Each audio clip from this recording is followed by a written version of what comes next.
Hello and welcome to my YouTube channel. Please subscribe the channel and press the bell icon.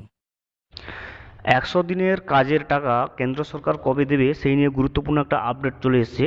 তো আপডেটটি দেখানোর আগে ছোট্ট একটা অনুরোধ, যদি চ্যানেলে নতুন হয়ে থাকেন অবশ্যই চ্যানেলটা সাবস্ক্রাইব করবেন এবং নোটিফিকেশনটা অল করবেন।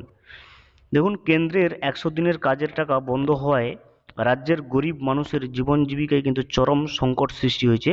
শুধু তাই নয়, কেন্দ্র 100 দিনের টাকা বন্ধ করায় ব্যাহত হচ্ছে রাজ্যের বনসৃজন প্রকল্পও।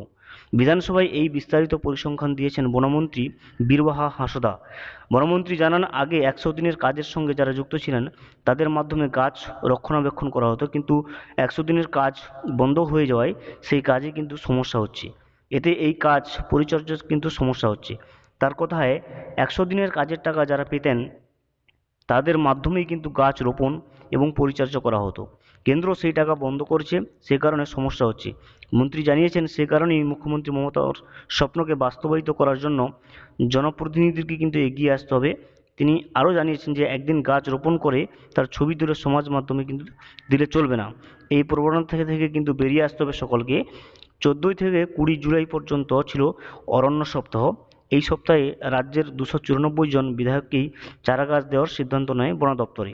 যদিও বনমন্ত্রী জানিয়েছেন, মন্ত্রী পুলক রায় এবং জ্যোৎস্না মন্ত্রী কিন্তু সহ শাসক দলের মোট 5 জন বিধায়ক এই গাছ কিন্তু নিয়েছেন। তবে বিজেপির কেউ গাছ কিন্তু নিতে আসেননি। বীরবাহা জানিয়েছেন, এরপরেই সিদ্ধান্ত নেওয়া হয়েছে যে বিধায়কেরা গাছ নিতে চেয়ে চিঠি দেবেন, যে সমস্ত বিধায়করা তাদেরকে কিন্তু শুধুমাত্র গাছটা দেওয়া হবে।